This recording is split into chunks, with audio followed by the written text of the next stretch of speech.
All right, I've been explaining a little bit about sports to my colleague, Dr. Jason Johnson, in the break. So if you're ready for the NFL playoffs, here's an update. Right now, it's Omicron versus everybody, and the variant is winning, my friends. But after a week of multiple college games getting canceled, the Utah Utes, I hope I said that correctly, and Ohio State are still facing off today in the annual Rose Bowl. Amidst all this COVID madness, it's still too early to know how the NFL plans to proceed with the Super Bowl in February, especially after more than 500 players tested positive for the virus last month.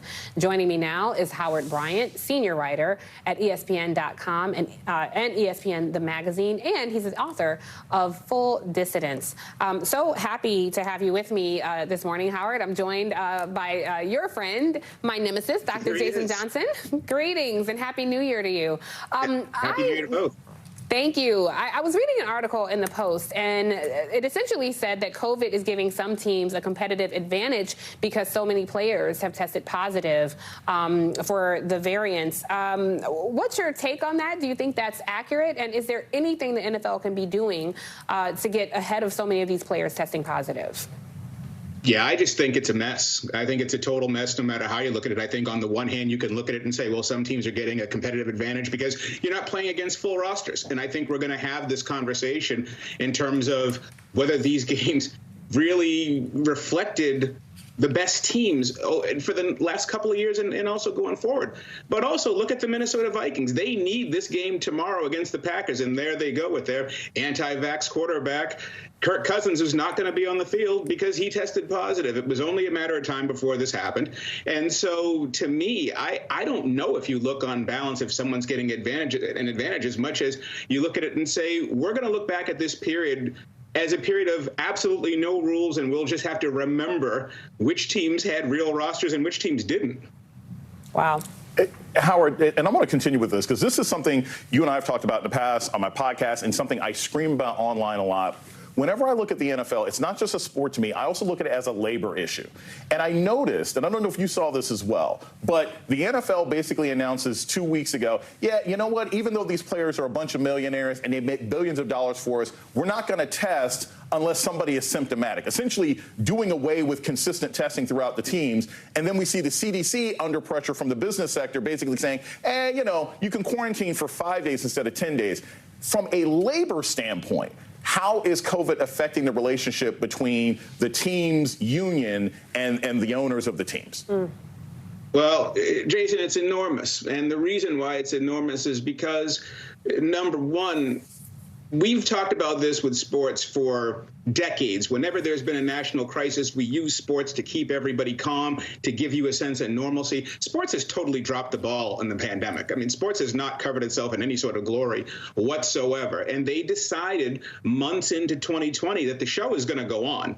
And that is the bottom line here. Even in the NHL, you see some games getting canceled. But when it comes to basketball and football, it's game time. It's go time. They're not changing that. The other problem is that the unions themselves don't have consensus with their membership. It's a very conservative sport, just like baseball. You know, I have a question, Howard. Kyrie Irving, first of all, personally, I am just exhausted with the unvaccinated, the intentionally unvaccinated. Kyrie Irving is in that category. He says that he did not understand the consequences. Take a listen and let's talk about it.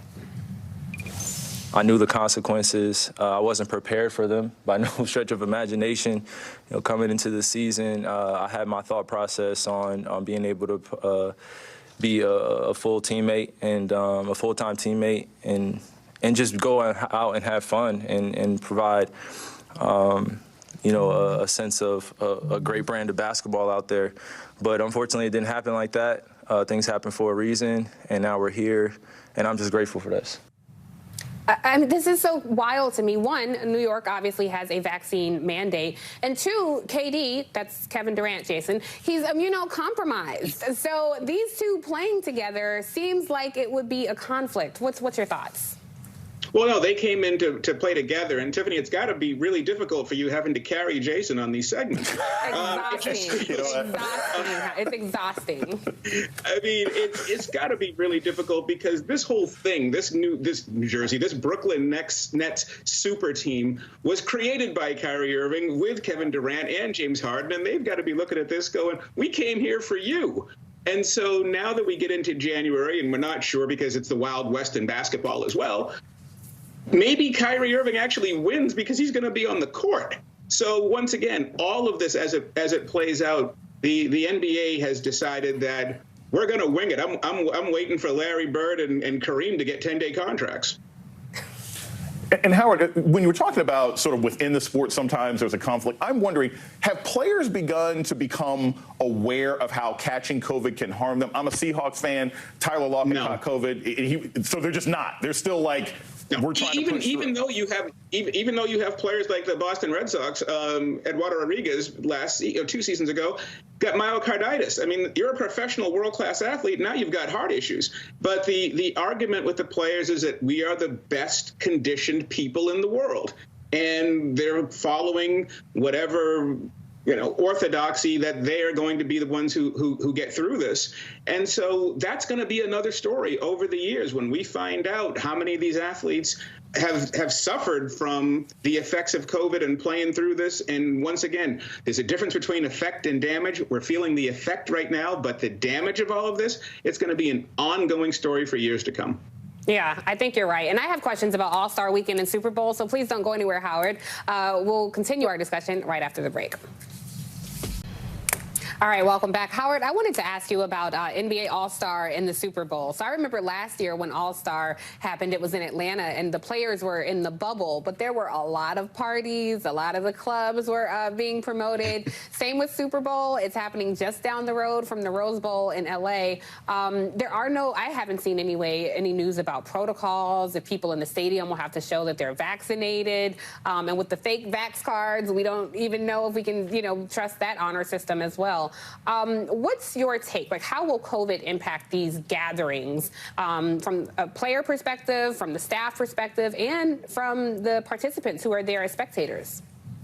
Well, if the games last night, if the college football players were any indication, people are going to the games. This reminds me almost of after 9/11, living in New York. Nobody wanted to go down to the Ground Zero area because the air quality was so bad. But I had a whole bunch of friends and people I knew who were like, we can get into Nobu now. There's nobody down here. And so you're seeing the same thing happen. Like, I can get Super Bowl tickets. I can actually get access to these games that I could have never gotten before. And look at the stadiums are full. They're full. So people, I would guarantee you, if I asked a bunch of,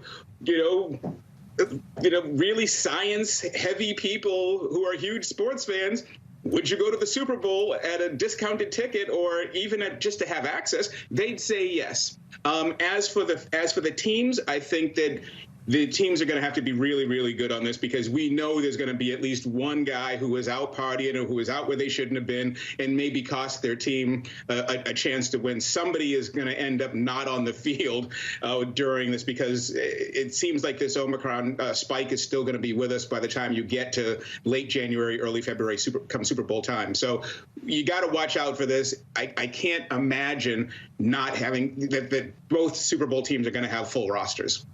Howard, I feel like I already know the answer to this question, but I have to ask, given how everybody's just pushing through, there's not going to be any delays to the Winter Olympics this year, are there, in Beijing? They're just going to push through. The hockey's not going to be there. The NHL players aren't going.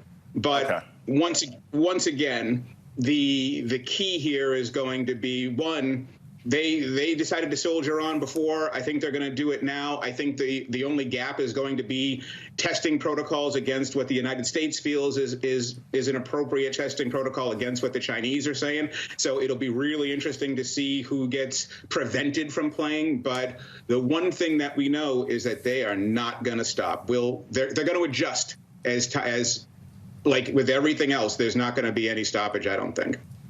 I'll follow up on that, Howard, because as you know, the United States is having somewhat of a dignitary boycott. The athletes are going, but the United States is not sending a government delegation. I'm curious, how does that, impact the games at all? I would think not, because the athletes have trained for this their entire lives. And when it comes to COVID, China is not necessarily known for respecting people's privacy. And so here we tend to rely on the honor system, and you have the fake vax cards, in the NBA and the NFL. I'm curious what you think will happen in China. Well, I think that the first thing is that I think that the situation in China, I don't know if it's cooled or not, but after Peng Shuai did come out and make a statement that she's safe and she's okay, even though no one really seemed to believe that, I wonder what that's done to relations. I don't think there's been any change in policy. But the other piece of this is that the athletes themselves are in a spot where they don't want to get caught in the middle. They're there to perform, and they're trying to avoid the other political stuff. I wonder if now that the Peng Shuai case has sort of cooled, if that is a cloud that they don't have to worry about anymore. Yeah, and it's good to hear from her, but still a lot of questions surrounding her disappearance. So we'll keep our eye on that story as well. Howard, I hope you don't make a lot of plans on Saturday mornings, because I will be inviting you back all the time. It was a delight to have you on the show this morning, and thanks so much for walking us through all of the sports headlines. Jason Johnson is sticking with me through the next hour.